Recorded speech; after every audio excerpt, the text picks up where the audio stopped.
And we're live here in Rome, Italy. Hey, we have Mohammad AlFaraj with me here today, our distinguished guest of the day. How's it going, Mohammad? All is great. All is great. I'm happy to be here. And also in the control room, as last week, we have Frankie. Frankie, how are you?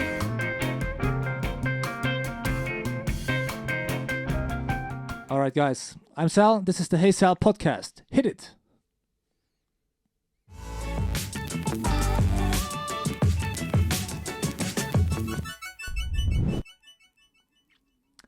All right, before we start out, I would like to tell hello to everybody who's watching here right now live. We have a live stream going on, so if you have questions for Mohammad or for me, you can leave a comment in the live chat at any time. Mohammad, it's good to see you here back in Rome, man. Thank you so much. Good to see you too. How are things? All is great. All is great. Man, you look sharp. If I had known, I would have dressed a bit better. I feel like very slobby right now. Well, tried my best. Yeah, you always got a very spot-on style. Do you read any news, QR magazines or something to inform you about the style, or where you get your cues from? Do you have somebody who gives you tips, or not really. You're just savvy? Not really. It's just mostly how I try it. It's like it came all along from various trials, like me going to work. Right. Watching blues players. But the latest, probably, let's say, like in terms of style as a band or musicians, that inspire me, right? Like much. Lately, is the band Rival Sons. They are great on stage. Rival Sons? What do the Rival Sons. They play like rock bluesy kind of 70 kind of vibes, kind of music, and I love them. Like lately, they've been a big inspiration on me. Yeah, that's pretty much. I mean, like, every time I watch them live, I'm like, I'm blown away. Can you see that shirt? That shirt is sick. Let me see that. It's sick in a good way. That's Beatles t-shirt. Lovely. Actually, it was given, by my girlfriend, so I love it so much. So I decided, well bring done. it up. She watching? I don't know. Hello. Anyway. I think so. So you're back in Rome. You've been here a few years ago now, right? When did we meet first? 5 years ago? It was the first time, it was at the Open Mic Rome. Right. Where we met at the venue or the place where I can recall first was called Druid Rock. The Druids Rock, right? Yeah, the Druids Rock. Right. Yeah, Good old days. Yeah. Doesn't exist anymore, unfortunately. Yeah.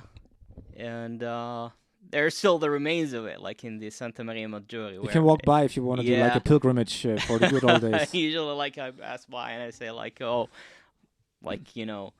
good old days or good old memories that I've had there, and I take a picture and but I really appreciate those moments. That was it was sometime around 2015 when I started playing few cover songs there. Right. Now remember, you're very technical, very good on stage with the electric guitar. I think you had brought your own guitar back then and your pedals. Yes, that's correct. Yeah, I've had a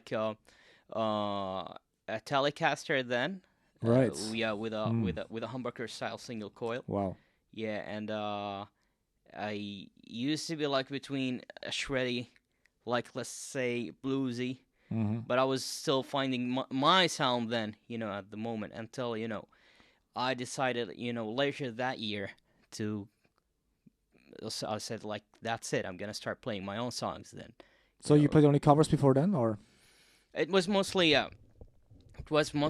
bands like Mr. Big, which I liked so much then, and I play believe it or not, I used to play metal before. What? Yeah, it's like how I started playing the guitar, and probably that was not the right way to start playing the guitar because I got all technical and everything, and I did not really treated the notes let's say rightfully. I should have slowed it down and understood music and how it works before I get technical. So you try to be fast before anything else, like many people do. They right. Most of the guys picking up the guitar trying to play as fast as they can. Right. It was like that for me. So the interesting thing is you're from Kuwait, so you're an ex-metal guy from Kuwait who ended up at an open mic in Rome. That's very interesting, I would say. It's very particular too. So, how did you learn? First of all, how did you get into metal yourself? It was it falls way like how I got into the rock music. Like it goes back way to 1996 or Mhm. something when I had that video game console. It's called 3DO.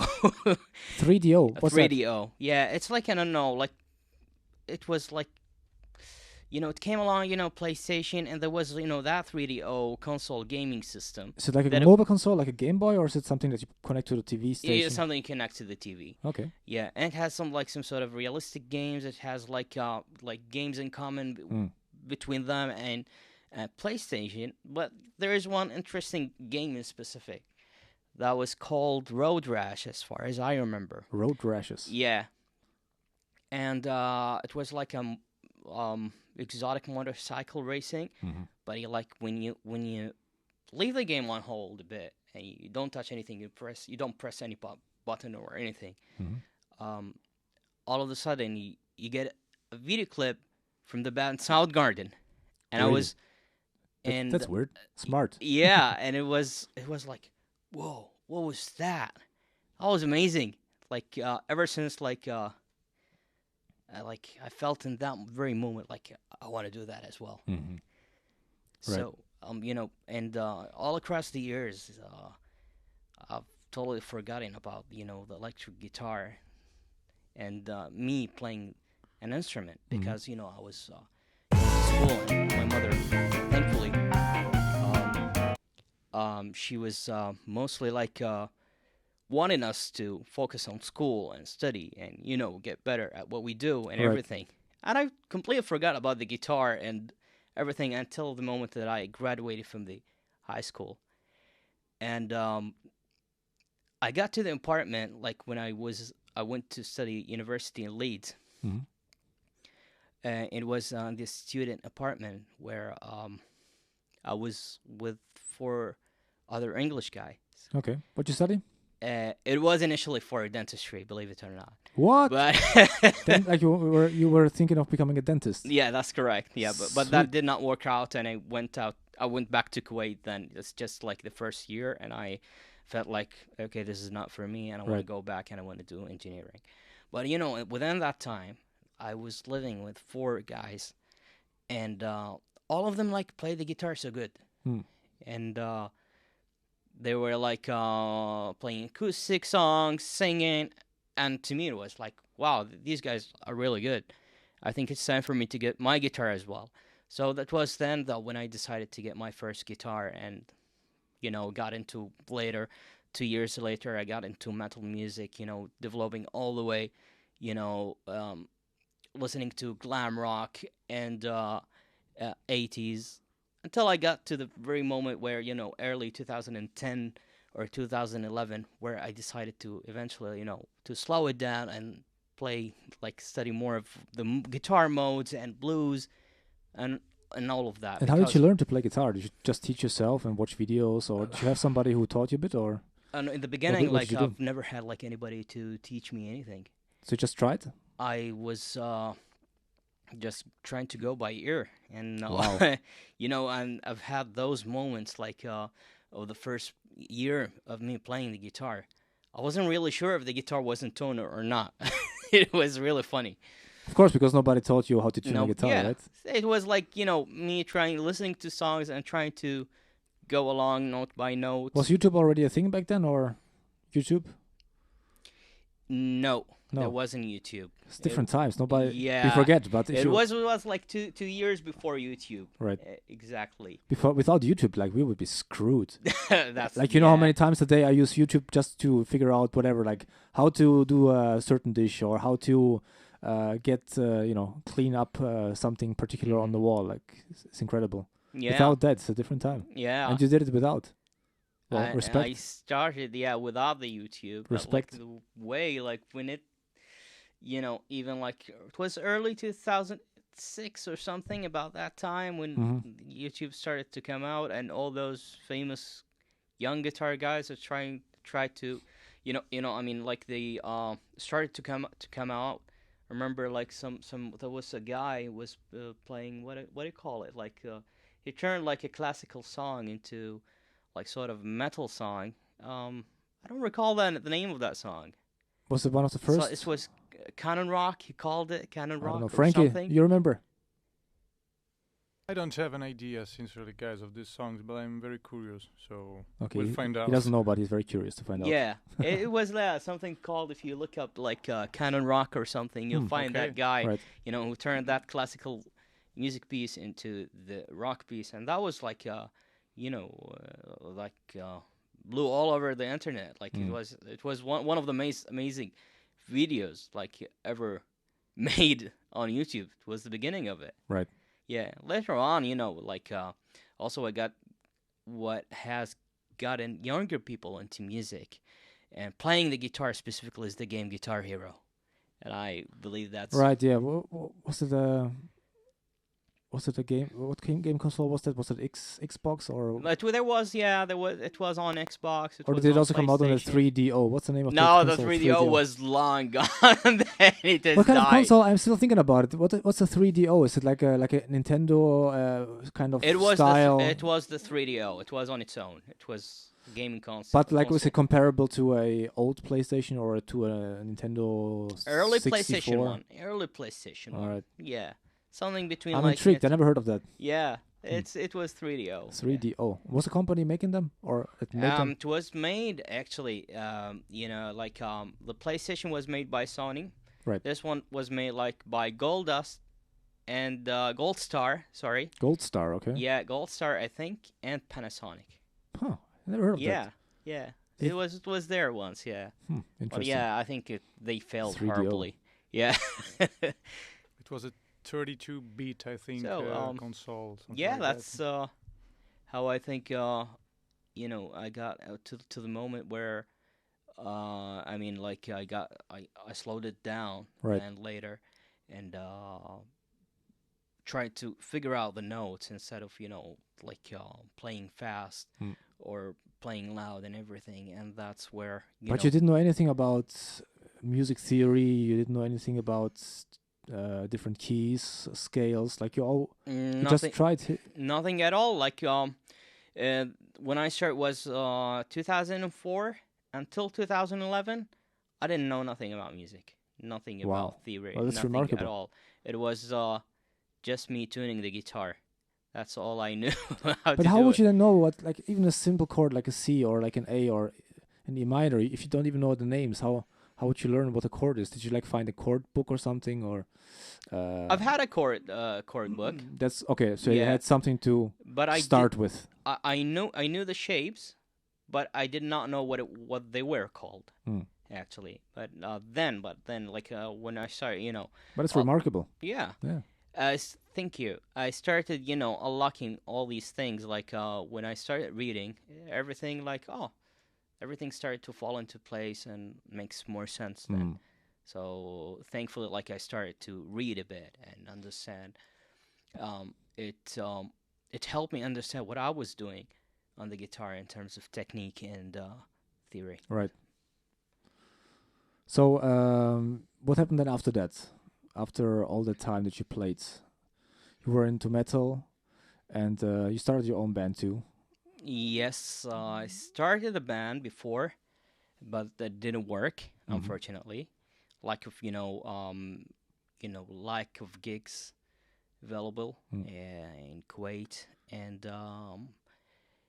the way that I've decided to do it right now, like currently with the band Slippery Crazy, the duo with my brother, is giving the limited like options for us to perform or to go and be out there and play the way we want to play. We decided to put out our songs on YouTube instead of just going to a place where there are restrictions and being told not to Right, jam but it's a loud. smart thing. Like many people do that now, because also in Rome, it's not that there's so many venues where you can play the music that you want to play, how you want to play it, let alone being paid for it. Also, very often it's smart to be on YouTube because you want to go outside of your city or your country or whatever it is to get a broader market. and find somebody who likes your stuff. It's the ground to do it. It's the platform. Absolutely. Of nowadays, it's a way to tell the whole world. Thanks God for the internet that we are here. Right. And it's been working, and it's very rewarding. And I can the process of making the video is can be such a pain.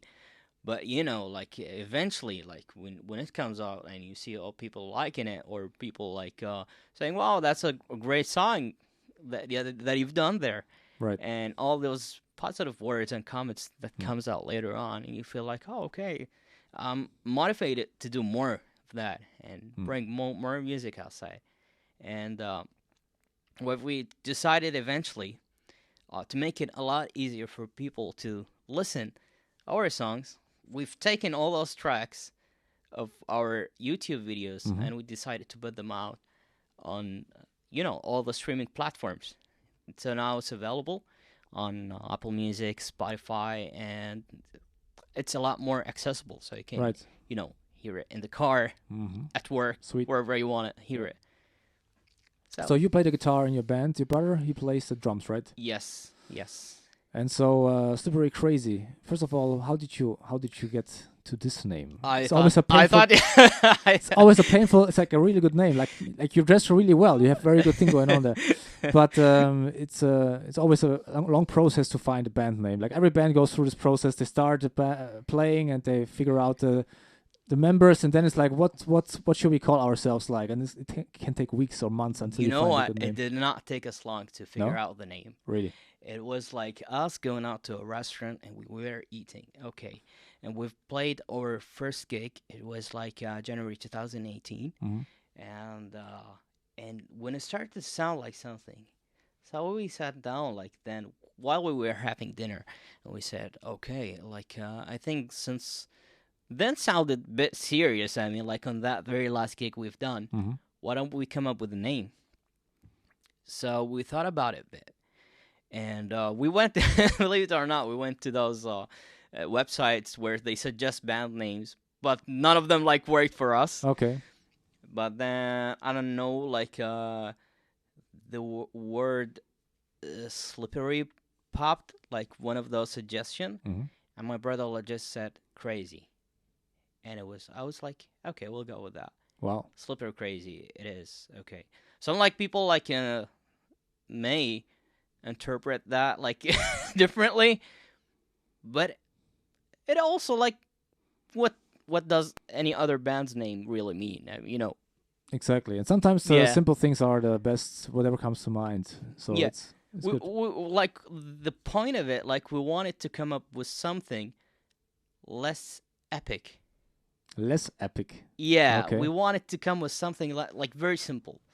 So we don't want to withdraw a big image of the band with a very, monstrous name or a big name or epic name or a legendary name or any of that. Well, it was just and the listener, when they hear the content, they're like, okay, this is not what I perceived, or from what the name has given me.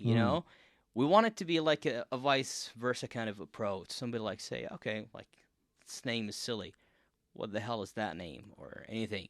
Right. And you get to hear the songs, and okay, that's really something. Well, this is how we wanted things to be. Well, it's a good name though. So it creates curiosity. So it's a good hook to get people maybe curious about your music and take the next step, and then. I'm glad that is drawing that image. It's and ever since I feel the pieces of the puzzle are coming together, and we found that artist online. Her name is Mace, and she's doing some sort of psychedelic kind of artwork. Tell me more. Yeah, and her account is shout out to you, Mace. You're amazing. And I came across, I don't remember how, but I think probably I found her from a hashtag, which was artwork or anything, something like that. And I got there and I asked her, like where the bands live are crazy, and we're influenced by Hendrix, we're influenced by the blues, we're influenced by the 60s and 70s, and but I don't really have, we don't really know what really we don't really know what to start with as an artwork or Right. let's say a logo or anything. So she was like, all right, I'll come back at you with a couple of sketches and we'll just let me know what you think about it. Mhm. And took her like 2 weeks, and she sent me that, boy with rainbow rays coming out from She from did. his, She made that image. yeah, from That's his pretty eyes. awesome, man. Yeah, That's pretty cool. yeah, it was like amazing, Mm. and showed that to my brother. Like I said, like, what do you think of that? And he said, like, wow, this is it. This is what we need. This is exactly what we need, to work with. This is, and I think like this image that has, she came up with, like, helped us, get it has defined the band, the duo that Okay. we were How so? doing. Yeah, it has, you know, it gave us like more of a courage to come out there as a band. Hmm. We have an artwork of something, Right. and it's like very like those vintagey artworks that come up on a vinyls, because I'm Mhm. interested. I like the vinyl work, artworks out there, and I've always wanted to have something like that for myself. Well, it's great to have something that you can hold in your hands that you can feel, actually touch. Yeah. Absolutely. And we're planning, actually. I'm planning. I've never told Mace that, but we want to start doing vinyls. I don't know if she's watching right now, but we need to come up with something like for the back, for the back covers and everything. So yeah, we'll work something out. I'll let you guys know. Awesome. So, Very curious. Yeah. By the way, a quick shout outs to Rocco Official and James Edgerton, who's especially James, who's asking me funny questions. I will ask. He's a friend of mine. He's Okay. he likes to screw with me, so I will reply to the question tomorrow morning at our 7 a.m. run. So okay, well, very often I think it's to get back to your to the album art. Also, I'm very intrigued by that because that's a very nice piece of art. Maybe you should also get us in touch because she also does Of course, jobs yeah, for other people. sure. Because I like the style of that image, of that graphic, and very often it's also visual.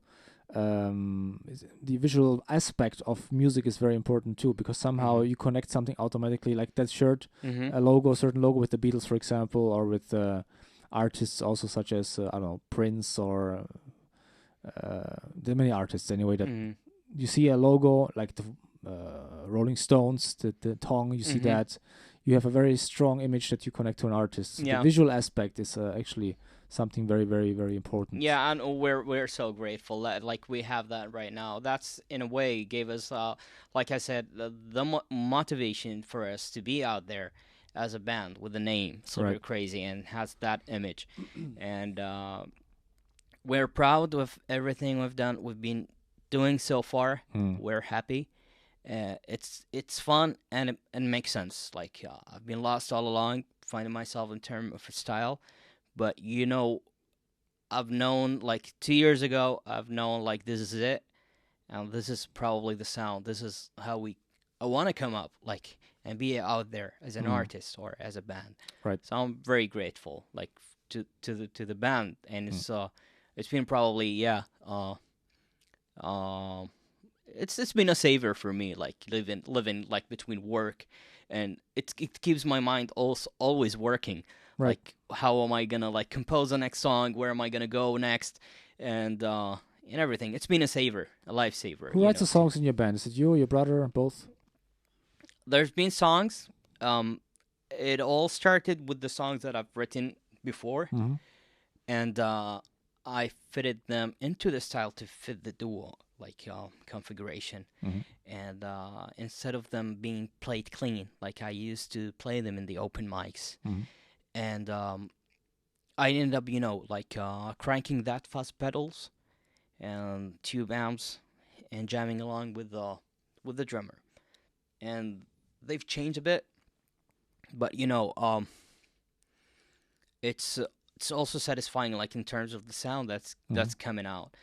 Some of them, like, they start to fit the band. Some of them, I've like parked them on the side a bit, and until I find like a way to fit them in that configuration as well. But in terms of writing, the band started with the first song we've ever jammed and we wrote together was the song "Shed the Light," and that's the name of the demo. Actually, I named the demo title after that song, "Shed the Light," and the drums was made by my brother. The sections, like all the sections in between, also were suggested by him, and all the connecting part. But mostly, the main riff, the lyrics, was written by me. That song, "Colors," "She Came Back Around," and "Shattered" was written by me. My classic open mic song. Remember that song? Yes. Yeah. And 3 songs on the demo was co-written by him and myself. Yeah. Okay. So do you have any approach to songwriting? Like, is there any ritual that you have to find your creativity, or you just write them as it comes to your mind, or you sit down at the desk and then you just focus and write, or is there any, or what's the approach that you're using to find your material? Writing a song, I mean, it is mostly based on me traveling. I mean, I think me traveling, like going here and there, the longing, the heartbreaks. I always like have that notebook in my, in my bag, carrying it all along, in my backpack, and I write whatever I feel in a certain moment, and sometimes it's structured after a song, sometimes not necessarily so. And I fit it later to any riff that I might hear in my head later on. I mean, sometimes the dots do not connect like on that very specific moment, but they like come all along together. Sometimes, like, it starts with me jamming with my brother to a certain riff, and I feel, those lyrics that I've written earlier can probably fit in that riff. Sometimes I wake up singing a certain song, like "She Came Back Around," but also my brother helped me with a few sections. But believe it, like I woke up like one day, I was singing that riff in my head, and I sat down and I started, singing in my head and write it like right away before I forget that riff. Sometimes when I drive, I also hear some sort of melody in my head or something, like, I don't know. I'm like, sometimes, where did I hear that from? It could be like from a song that I heard earlier, or a certain like many songs that I've heard, and it comes like in a certain, like, they get processed in my head in a certain way and they come out differently. It's like an echo of a song that you heard. Yeah. Could be probably that. Do you ever have that when you write a song and you're like, that sounds familiar, like, and then you're kind of insecure about whether you just repeated the song? That happens to me all the time. Happens.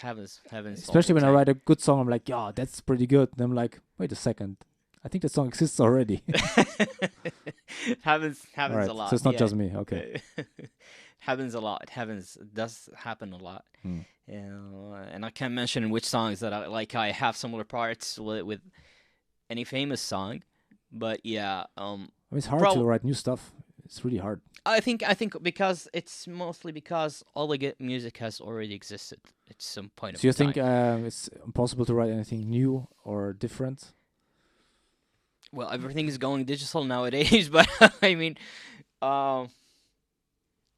you can be creative, like, but everything that you'll be doing, I think, will lead you at some point to your inspirations, or a person you've always looked up to, and like you've been listening to him or to her like your life. It has to be like something you've heard before. I think I think, in my opinion, it's really hard to write something new, but you can write something catchy. But I think all the good music has already existed. And there's also so much stuff out there now, and stuff is constantly being written still. And it's already it's already so much material. Nobody can listen to that stuff anymore. Like there's more music now than one human being could possibly listen to. I agree with in that. a lifetime. Yeah, that's really. It's a fact. So it's crazy. It's really true with all the which can I mean. It has two sides of it, like a good and bad, like all the streaming platforms nowadays. I think probably music has lost its value. You think so? I hope not. I hope I'm wrong, but it's no longer like you go to a record shop or anything. I wasn't born within that area. Within that time, I mean, but instead of like us going to a record store to find a certain record for an artist, and to put it on a vinyl player or a CD or a tape or anything like that, it's become like more easy. It's more accessible. Like you just go to a link, and because it's you don't have that record in your hand and something tangible. I think that's with everything, though. It's also Netflix, for example, on the online streaming services. Pardon. Excuse me. It's the same thing. Like, remember back in the old days with CDs, with music, but also with tapes. Like, you wanted to watch a movie, you had to go to a video store. And you went there, you had to take a car, go get all the way there, or walk there if you live in a big city. And then you had to walk through the hallway and find the movie you liked, or stroll around and get 2 or 3 because you didn't know them, and then watch them later at home. Like now you have hundreds, thousands of instant streamable videos at your fingertip, and then they also make them so that once you finish watching one, you have to watch the next one automatically, and they kind of hook you into this kind of binge, but it's a whole different story, into this binge watching thing. But it's not as special anymore. Like before on TV, like you watched the TV show, and then the next episode would be streamed the next week after. So you had to wait an entire week to see the next episode, and the anticipation in the whole process, the excitement about it made it much more special. That's absolutely that's absolutely correct. Like I remember back in the 90s with my early 90s when my father used to take us for a dinner or something, and we passed by video store or anything, and we pick up Child's Play or anything of those her old time, like and it, like I remember the smell of those video stores too. all along I remember exactly. Yeah, and all along when we grab it from the record store and or the video store, and we drive back, and it's like I remember like the level of excitement, like we're grabbing the tape like that in my hand. We look at the front cover and the back cover, and we can't wait to open it up and watch the video. It used to be like that, and the feeling to put the tape into the tape recorder, like it sucks it in. It's very particular. I also remember as a kid, I was never allowed to get in there, but where I was raised, there was the 18+ section where you had all the special movies. And I was never allowed in, but you could see when somebody walked in or out that there was something funny going on in there. But it's a whole different story. By the way, we have a question here from here. Hey Sal, Francesco, and Mo. Greetings from Nasser in Kuwait. Hey Nasser, how's it going, man? Hey Nasser. Long time no see. All right, my question for you. Describe your sensation when you play live music. What makes a great gig rather than an average one? Oh, okay. First of all, hi Nasser. I'm really glad that you're watching us right now. Yay. And what makes a great gig unique or a good gig, as far as I understood the question? Yeah. Right. What makes a great gig rather than an average one? And your sensation that you have when you play live. The sensation. Okay. So let's I'll split that into parts, and like what makes a great gig. It's like when you're listening to a song and mostly something you can relate to some certain point of your life. And to me personally, like let's say Richie Kotzen is the greatest probably guitar player, and the inspiration, and I've listened to his music like in many like phases of my life, and when I listened like to his song being played live, it's like a time machine taking me to all those times of my life. You know, I get emotional sometimes, and to me, you know, the thing like varies from person to another. But a good artist is also like a great artist is also uh, for certain is really um, um, how I'm gonna say that is like he's mostly understanding how the live shows is gonna go and how the bouncing energies between him and the audience, and he's taken into account all these aspects, like how he is playing the song live on the stage and how he like wants to conduct his energy or his feeling being played on the guitar and singing and to the audience, like making the audience feel exactly what he's feeling at the moment of him playing that certain song. And the second part of the question was it? Well, your sensation, what makes a great gig rather than an average one? And And there was, so you say in a way we've answered that part. Like, converged. Yeah, and your sensation when you play live music. the sensation for me personally, not necessarily that I feel anything. I'm dead inside. Yeah, it's like I mean, you feel something when you're excited when you go on stage. When you play, you mostly nervous. well, it's a feeling. Mostly nervous. It's a sensation, definitely. Yeah. But you know, it's like it's mostly the zoning out kind of thing. I'm not aware of my surrounding. It's like me just playing that song, living that song at that moment. And everything like... So you blank out everybody else who's around you when you play on stage? Like you're trying to be in your own world and you kind of blank out? Yeah. Everybody else, okay? Yeah, mostly like that. But, you know, like, of course, you have to be present with, like, all the elements that are existing with you on the stage. And you have to be aware of them. But, yeah, mostly, like, sometimes I feel emotional. Playing a certain song takes me back to a certain feelings. Let's say of a heartbreak, of a breakup, or anything like that. Sometimes I'm happy because I'm playing that guitar lick that probably the other guitar player doesn't know how to play. Okay. You know, sometimes like that. Are you speaking about a specific guitar player? No, not really. I'm not that cocky anyway, but, you know, I'm just, you know, lately, the way I play, I try my best not to think about what's going on. You know, it's like... almost like you're in a floating tank. Yeah. Nazar knows what I'm talking about. That's probably it. And... yeah, it's just to be alive with the, you know, and be aware with the elements of the music and, you know, being aware of your instruments, being connected to it. Right. But I try not, as much as I can, not to think. Because if I think within the playing, I'll probably make a mistake. All right. Well, it's a good question. Thanks, Nazar, for that. And one thing I wanted to ask you when you came in. So it's a very important question for me. How long does it take to grow a beard like that? Okay. It all started out like with being lazy, really. It all started like if you want to grow a beard, probably, obviously, it's going to take you probably 2 months to get 2 months to get to that size. Yeah, 2 months. That's a very... 3 months. Respectable size, I must say. Yeah.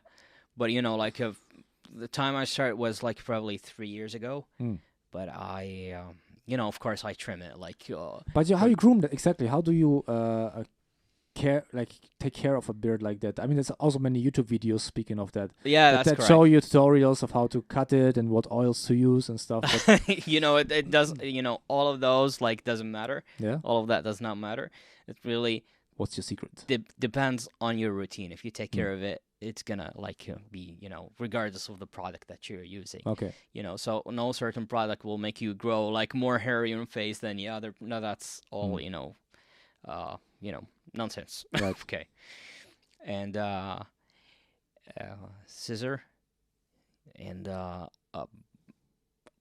balm. So you cut every day a little bit, or sometimes the bad ends or something like that. Okay. Yeah.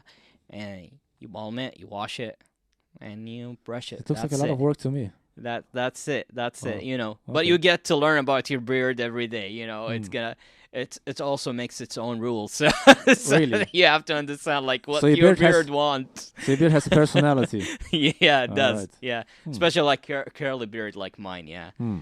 Yeah, there's also what they call, the bad hair day. There's also the bad beard day. You Really? know? Yeah. Yeah, I never had one of those. All right. So you traveled quite a lot, as I understand, right?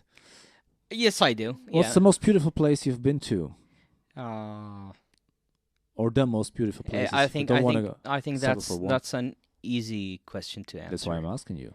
It's Positano. Positano. Yes. Really?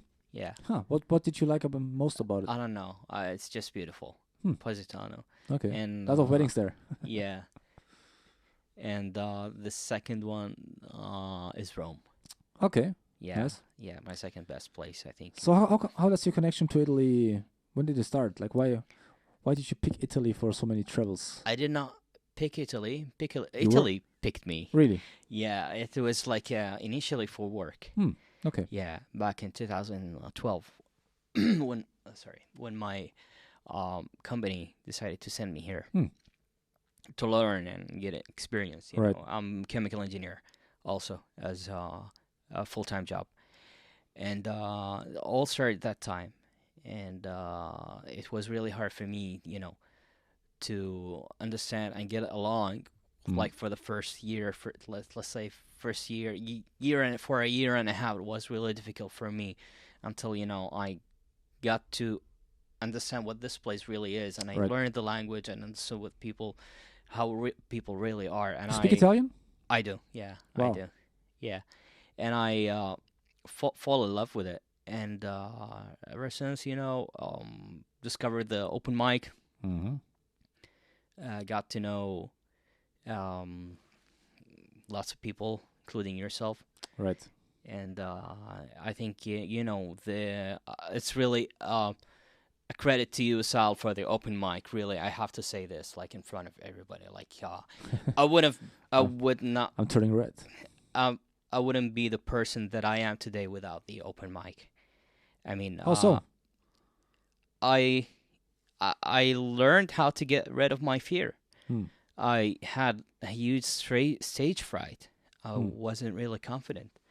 And that me going on stage every Monday and Wednesday and helped me a lot with that. Right. And I learned more about how to be more myself on stage than, making a personality up or a guy that I've become totally me on stage. And it is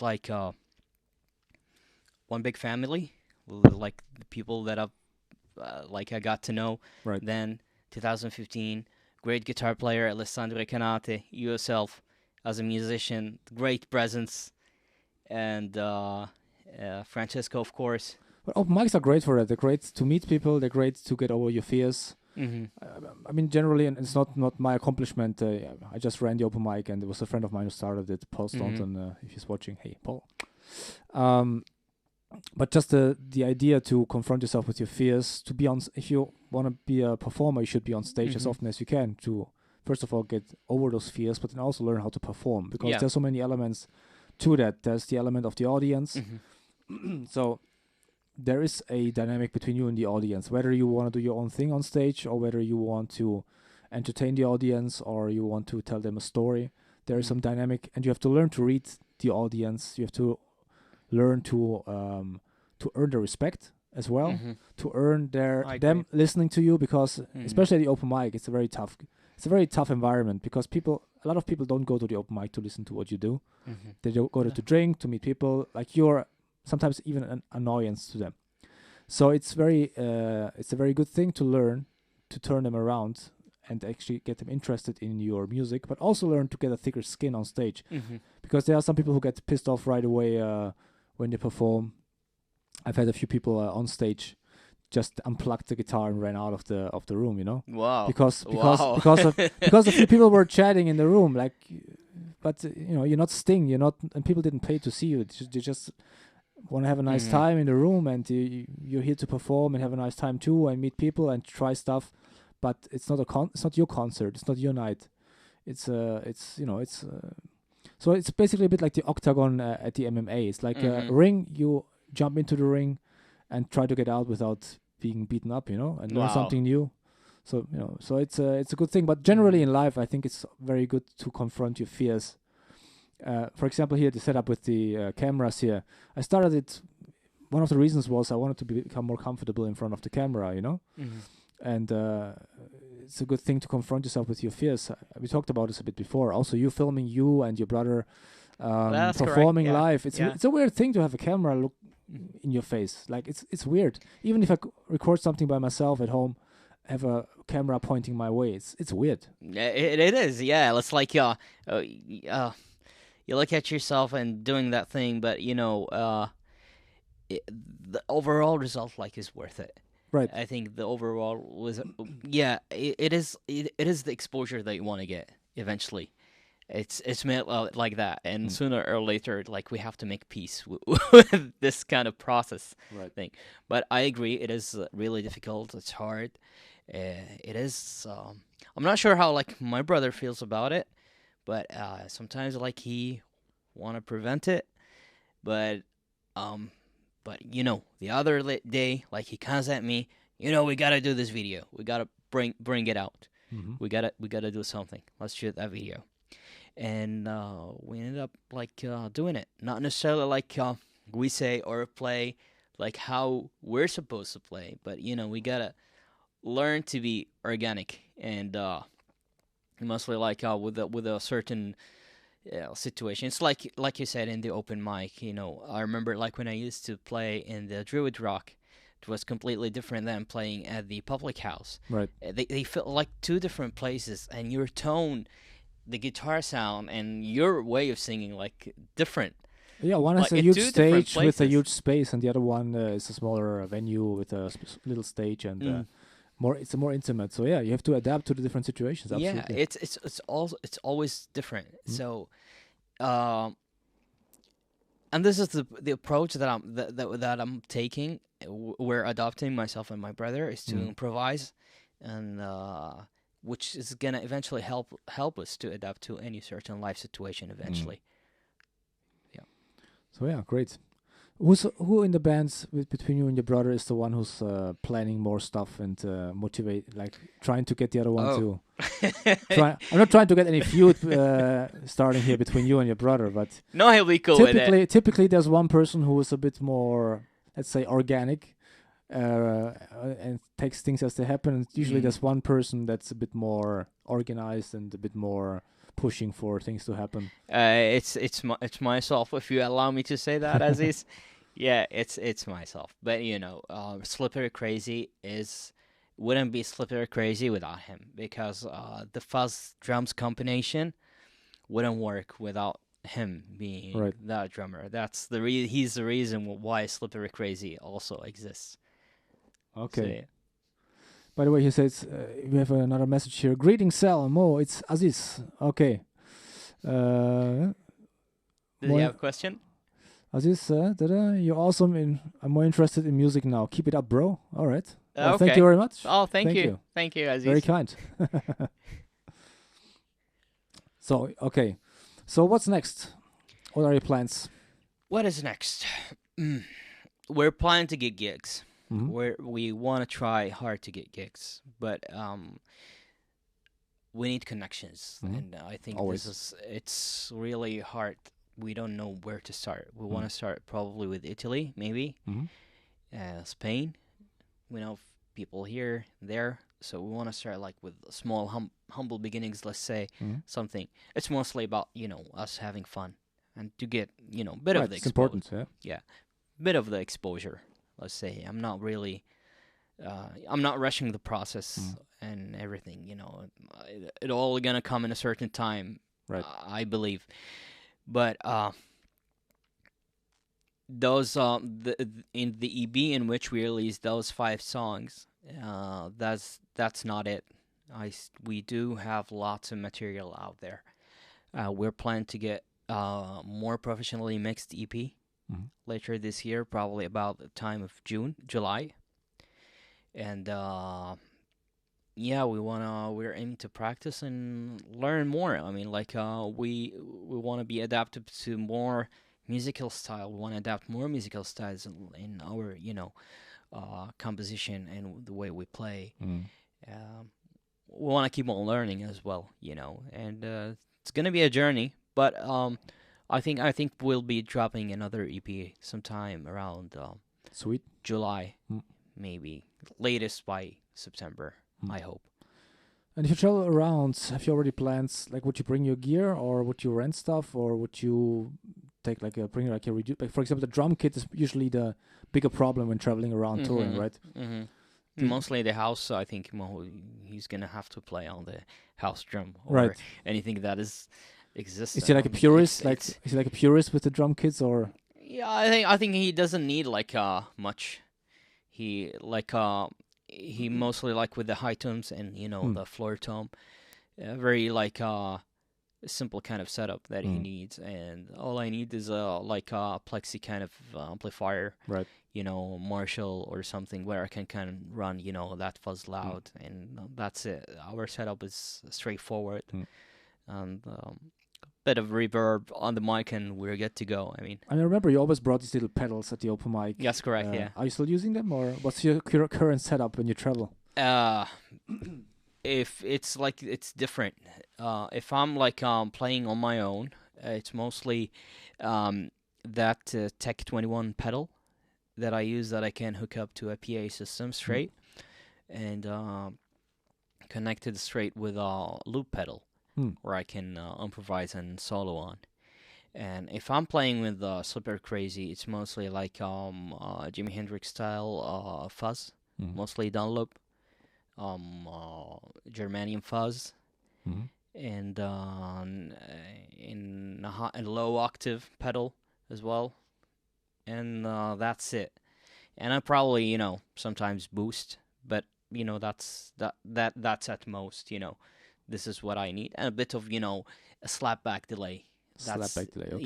Yeah. That's like analog delay kind of thing, but not much. Like mostly 3-4 pedals at max. I get to add some few stuff in between, like when I'm playing for Super Crazy. But like in most of the songs that we play, it's mostly the 60s style fuzz, and that's it. Nothing else. Like there's no boost involved, and it's being plugged straight to the amplifier. That's it. There's and a bit of delay. Okay. Yeah. That's it. It's very simple, straightforward. By the way, before I forget, when I looked through your profile, you're always on a photo with some famous person behind the scenes in a VIP area at concerts and stuff like that. So, what's is it like a second life you're having there, going from concert to concert? It's like who you met, and how comes that you have this VIP lifestyle? Okay, it's not like it's something like sometimes come along the way when I go to a gig and I get to meet somebody without having to pay for anything, and it's there's other part of it which I have to pay for a VIP ticket to get in there, and it's mostly about admiring that person, teaching you, listening to their music and learning all along. And being inspired by them, it's like it would be great, it's like at some point to meet your idol and absolutely you realize it's something that is it is happening, and one day you might be the one. And what's the most memorable encounter you had so far? It's mostly Rich Codson, I think, because I've seen him about 17, 18 times. Wow. Yeah, playing live, and I might probably see him again this year. But I like Richie Kotzen the most as far as a person. Meeting him in the VIP, he's a very nice person. He's very, is really funny to talk to. Yeah. Yeah, I don't recall a certain situation, but like the very first time we met, and he saw me in Barcelona, and I saw him on his gig, and I was on the front row. Mhm. And on the next gig, I saw him in Milan, and that was it. It was like a week apart, and he saw me outside. Usually, I don't like going to the artist to bother him or something. I said I think like he might be like busy preparing his stuff and getting ready for his gig. So I just don't go like acting like the fanboy or anything. Okay. So and he saw me like he was like, "Oh, hey, it's you. How you doing?" I was like, "Oh, I'm good." He recognized it. He recognized it like straight away Right. because from that gig, from a week earlier gig, and he recognized me straight away. Probably and recognized the beard. No, that wasn't a beard that time, but Sorry. But yeah, it does give me that look. I became like a more really easy to remember kind of person. Yeah, Right. yeah. Okay. By the way, shout out to Aziz. He just said hi. Hey man, hey brother. Hope to meet you again soon. So okay, where can people find your musical stuff online if they wanna go to Spotify? What do they search for? You just have to look for Slippery Crazy, Slippery Crazy, and you'll be able to find it. Like it's gonna pop. It's luckily it's a unique name. I'm not the Slippery Crazy Snail that is on Twitter. That's not me.